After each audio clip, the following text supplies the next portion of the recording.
Hello everyone, welcome to my channel Shilpa's daily life. আমার এই নতুন ব্লগে তোমাদেরকে জানাই অনেক অনেক ওয়েলকাম আর অনেক অনেক ভালোবাসা। তো এখানে দেখো সকালবেলা লিকার চা আর বিস্কুট নিয়ে বসে গেছি। এখন কিন্তু সকাল বলতে প্রায় 9:30 মতো বেজে গেছে। এখন ফ্রেশ হয়ে চা বিস্কুট নিয়ে বসেছি। তো চলো এটা খেয়ে নিই। তারপরে দেখো এখানে আমি মুড়ি নিয়ে বসে গেছিলাম। আর আজকে কিন্তু অনেকটা দেরি করে ঘুম থেকে উঠেছে, একবারে চোখ মুখে এখনো ফোলা ফোলা ভাব রয়েছে। তো চলো এখন মা মুড়িটা দিয়ে দিয়েছে, সেই মুড়িটাই আমি খেয়ে নিচ্ছি। তারপরে চলে গেছিলাম একবারে স্নান টান করে। স্নান টান এখনও করা হয়নি আর কি, স্নান টান করবো। তো তার আগে ভাবলাম একটু রোদে বসি, যেহেতু একটু ভালো রোদ বেরিয়েছে, ছেলেটাকে নিয়ে একটু রোদে বসেছি আর কি। এখন কিন্তু বাজে কটা বাজে 12:30 বেশি, মানে 1টা মতো বাজতে যাই। আর স্নান তো করেছি আজকে অনেকদিন পরে, আমি শ্যাম্পু করেছি, তো চুলের অবস্থা খারাপ, শুকনো হয়েছে আর কি। তো এখন আঁচড়ানো হয়নি, শুকনো করার পরে। আমার ছেলেটা হাসছে, ঘুমে ঘুমিয়ে হাসছিল।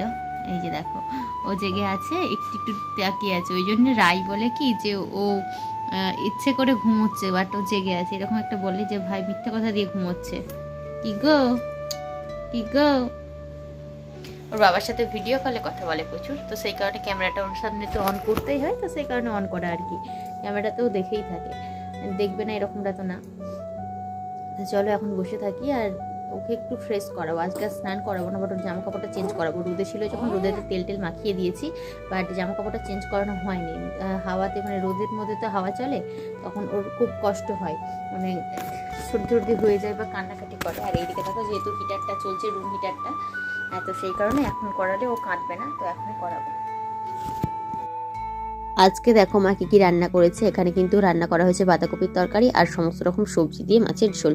তো এটাই ছিল দুপুরবেলার রান্না। সাথে আমি একটু ঘি নিয়ে নিয়েছি, তো ঘিটা দিয়ে খাবো, তারপরে বাঁধাকপির তরকারি আর মাছের ঝোলটা দিয়ে খাবো।